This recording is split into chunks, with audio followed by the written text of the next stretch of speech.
I'm not wearing my engagement ring to work. Men treat me better when they think I'm single.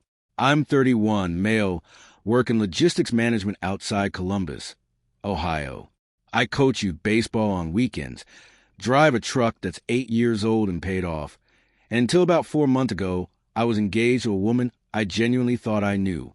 I'm not the type to post personal stuff anywhere, but this has been sitting in my chest for months, and I need to put it somewhere. So here we are. This is the story of how one sentence, said so casually it could have been a comment about the weather, unraveled 2 years of what I thought was a real relationship, and how, once I stopped arguing and just paid attention to what she was actually telling me about herself, everything clicked into place in the worst and clearest way possible. We've been engaged for 11 months when it happened. I proposed on a hiking trail upstate. Nothing fancy. Just the two of us and a ring I'd saved 4 months to buy. She cried. I might have teared up a little. She posted 18 photos of it on Instagram before we even got back to the car. That should have been a data point. I logged it and moved on. She worked in pharmaceutical sales. Good money, company car, client dinners a few nights a week. I knew the job was social. I knew it required a certain kind of charm. I was never the jealous type, or at least I'd never had reason to test that. I trusted her the way you trust someone you've been with for 2 years and plan to spend your life with, completely and maybe a little lazily. Then one Tuesday morning, she's getting ready for work. I'm brushing my teeth at the same bathroom counter. She reaches over, slides her engagement ring off her finger, and sets on the little ceramic dish by the faucet. Casual, like setting down a hair tie. I watch this in the mirror. You forget something? She glances at the ring, then back at her own reflection. Oh, I don't wear it to work. I spit, rinse, take a breath. Since when? Since always, pretty much. She's applying mascara now, not even looking at me. Men treat me better when they think I'm single. It's just easier to close deals. The bathroom goes quiet. I look at her in the mirror. She is completely focused on her mascara. She said the way you'd say, I don't wear heels on Fridays. Like it was just a known rule of the universe she'd made her peace with and adapted to and expected everyone else to adapt to as well. Interesting strategy, I said. She smiled at her own reflection. It works. She kissed me on the cheek on her way out, grabbed her laptop bag, and left. I stood in that bathroom for a solid 3 minutes, staring at that ring sitting on the ceramic dish like a little grenade. Here's the thing about me. I'm not explosive. I don't throw things, don't raise my voice, don't make scenes. What I do is think. Sometimes too long, sometimes too slowly, but I think things through, and what I was thinking right then wasn't I'm furious. It was something colder. Something more like, she just described exactly who she is out loud, without realizing it. Because it wasn't the ring itself that got me. It wasn't even really the vanity of it. It was the reasoning she gave, so freely, so cheerfully. Men treat me better when they think I'm single. That's not a practical wardrobe decision. That's a choice, made every single workday, to walk into rooms and let men believe there's a possibility with her. To use that belief, to trade on it professionally to close deals. And she'd been doing it, by her own account, since basically the start of our engagement. I turned that over in my head all day at work, moved inventory on spreadsheets, approved freight quotes, sat in a pointless Tuesday meeting, and let my brain do what it does when it gets a problem it can't shake. By the time I got home, I knew what I was going to do. I took my engagement band off. We'd done a matching set. Her idea, I wore a simple tungsten band. I took it off and put it in my dresser drawer under some folded shirts. I didn't say a word about it. She didn't notice for 11 days. I need you to really absorb that. 11 days. The man you are engaged to marry stops wearing his ring, and you do not notice for 11 days. I wasn't hiding my hand. I wasn't keeping it in my pocket. I was just living my life with a bare left hand, the same way she'd apparently been living hers for most of our engagement. When she finally noticed we were at her sister's place for Sunday dinner. Her sister's husband and I were at the sink washing dishes, talking about nothing, and she happened to glance over from the table, and her eyes landed on my left hand on a glass. She went quiet mid-sentence. I noticed from across the room. She recovered, kept talking, but I could see the gears moving. In the car on the way home, she asks, very carefully, measuring each word, "Where's your ring?" "In my dresser," I said. "Why?" I kept my eyes on the road, following your lead. Dead silence, the kind that has weight to it. "That is completely different," she said, and her voice had an edge I recognized, the one that meant she was deciding how angry to be. "How is it different?" "Because I do it for work. It's a strategy. It's professional." "Sure," I said, and I figured if it's a valid strategy for one of us, it should be a valid strategy for both. Men treat you better when they think you're single. Turns out women are friendlier to me when they think I'm available too. So, you're being ridiculous. I'm being consistent. She didn't speak for the rest of the drive. Got inside, went straight to the bedroom. I sat on the couch and watched the last 4 innings of a baseball game. What I hadn't told her yet, what I was still deciding how to say, was that during those 11 days, I'd been doing more than just leaving my ring in a drawer. I'd been asking questions. Quietly. The kind of questions you hope lead nowhere. They didn't lead nowhere. Her job required her to log client meetings in a company system I had no access to. But 2 years earlier, after she got a flat tire alone on the highway at night, we'd set up mutual locations sharing on our phones. Her idea. She wanted me to be able to find her if something happened. We both agreed to it, both set up together, and honestly, I'd barely thought about it since. I thought about it now. I went back through months of location history. Most of it was exactly what she described. Office, client offices, restaurants or dinner meetings, her parents' place, the gym, normal. But there was one location that showed up with a frequency that didn't fit the story. A hotel bar downtown. Not a restaurant, not a client's office. A hotel bar. 18 times over the course of about 5 months. The time stamps weren't dinner length. They were 2, 3 hours, sometimes pushing toward midnight. I didn't blow up. I didn't confront her with it that night. I'm deliberate. I wanted to understand what I was actually looking at before I did anything. I called my cousin. He's a private investigator working out of Cincinnati. Been doing it for 9 years. I told him what I had. He didn't make it weird or dramatic. He just asked me a few questions and said give him 2 weeks. It took 9 days. He came back with photos. Dinner at a restaurant downtown. Not the hotel bar this time, but a nicer place nearby. Walking to a parking garage together afterward. A kiss beside a car that was not ambiguous in any way. Not a friendly goodbye. Not a cheek peck. The kind of kiss that answers questions. The man in the photos was well-dressed. Probably mid to late 40s. I'd heard about him before. She'd mentioned a regional director at one of her top accounts several times over the past year. Said he was a great contact. Said he'd really gone to bat for her numbers last quarter. Said he was super professional and easy to work with. Yeah, I looked at those photos for a long time. Then I saved everything, my cousin's written summary, the photos, the location history, to a folder on my laptop and backed it up to Cloud Drive. Then I went to sleep. Not great sleep, but sleep. I want to be honest about what I felt. I was hurt. Of course I was. 2 years, a ring, a trail upstate where I cried a little. Yeah, it hurt. But underneath the hurt was something steadier and more useful. Clarity. She had told me in that bathroom who she was, and I had been generous enough to interpret it as a quirky professional habit instead of a window into how she thought about commitments. The photos weren't a revelation exactly. They were a confirmation. Now I had the full picture. Here's where things got interesting. Because she clearly sensed something had shifted after the ring conversation in the car, and she decided she needed to get back in control. What followed was a sequence of moves that I think she believed were subtle.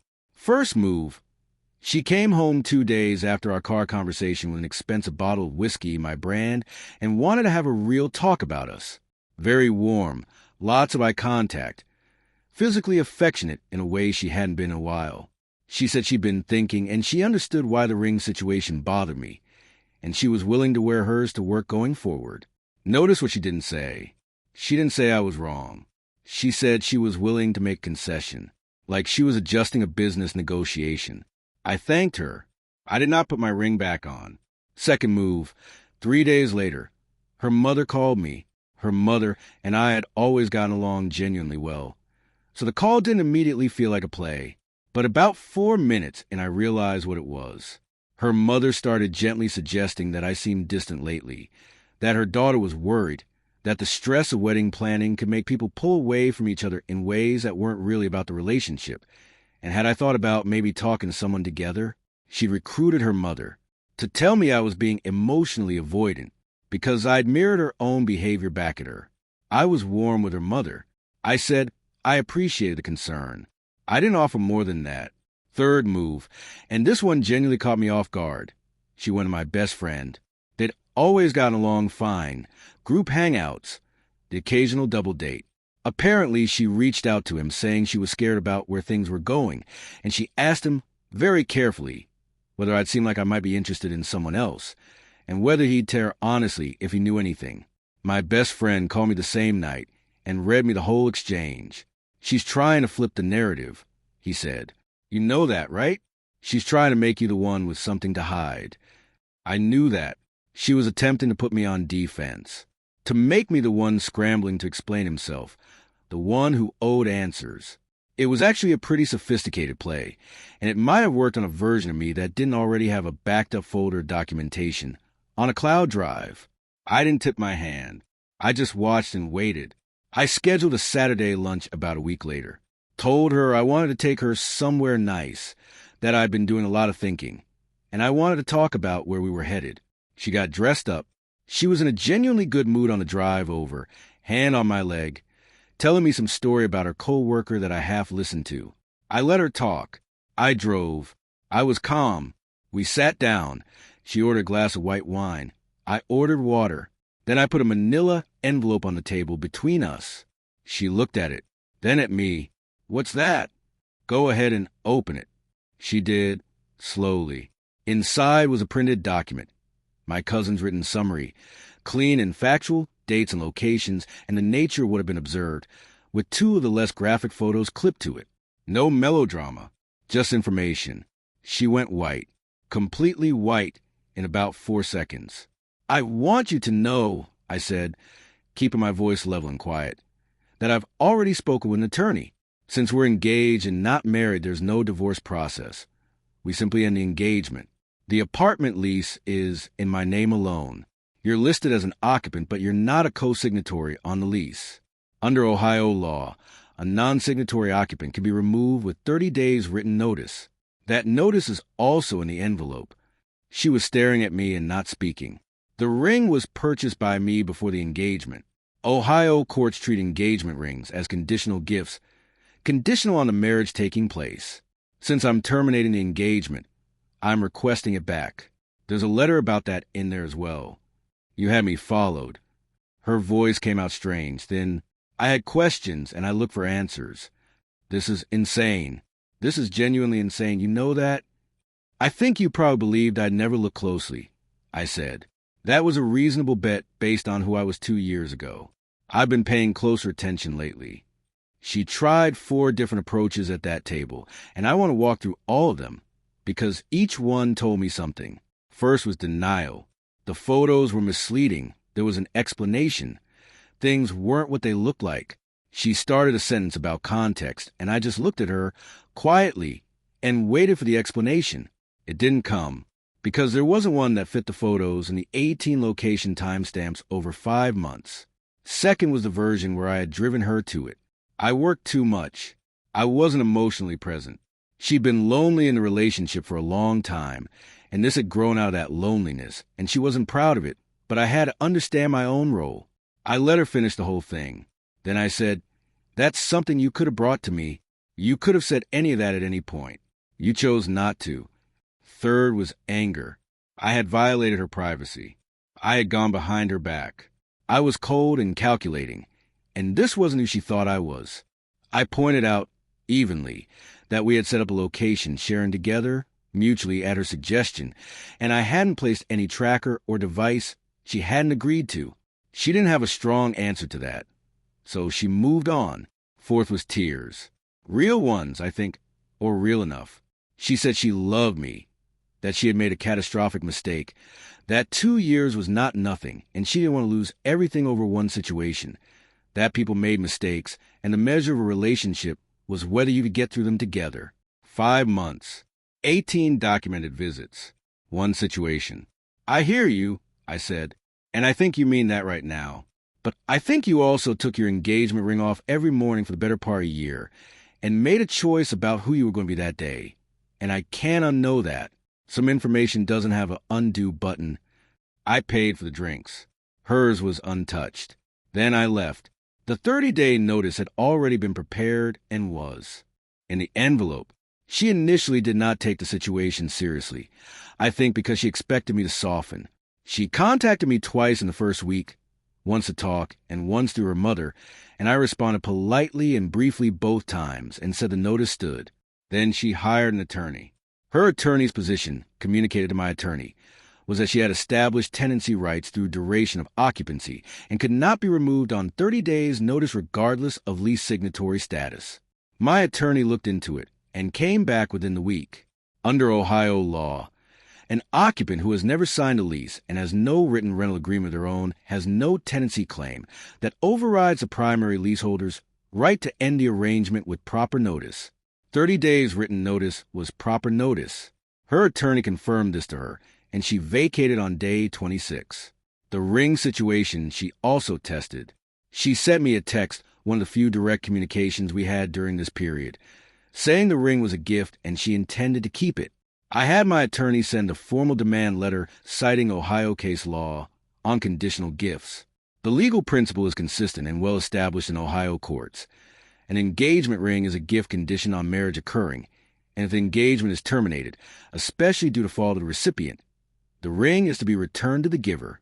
The letter cited specific case precedents. She returned the ring 11 days after receiving it. I sold it. The money covered new tires for my truck and paid the registration fees for 11 kids in my youth baseball program whose families couldn't cover the cost that season. I'm not telling you that to make myself sound generous. I'm telling you because it's where the money went and it felt like the right place for it to go. She told a version of events to mutual friends. I know this because several of them reached out over the following weeks with different variations of the story, some of which were pretty creative. In one version, I had been emotionally checked out for most of the relationship. In another, I had apparently been inappropriate with someone at work, and she had found out. I didn't issue corrections to anyone who didn't ask me directly. If someone asked me directly, they got the straightforward answer. I had the documentation. I didn't need anyone to take my word for it. The regional director from the photos, the well-dressed one, turned out to have been married the entire time she'd known him. This came to me through someone who still works in her professional circle, mentioned offhandedly, not as gossip aimed at me, but just as a thing that had happened. Apparently things between them ended not long after my engagement ended. Whether she knew he was married before that came out, I genuinely don't know. I'm not in a position to say. But I think about the fact that she was presenting herself as single at work in order to be treated better by men, and she ended up in a situation with a man who was also presenting himself differently than he actually was, and I think that's just how that particular math works out sometimes. I'm still in Columbus, still coaching baseball on Saturdays. The truck has good tires now. I've been on a couple of dates in the last 2 months. Nothing serious. Nothing I'm pushing. I'm in no hurry.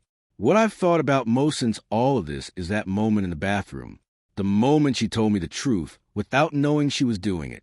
She thought she was explaining a practical work habit. She was actually describing her entire relationship with commitment, the way she thought about promises, the way she treated symbols of something versus the thing itself.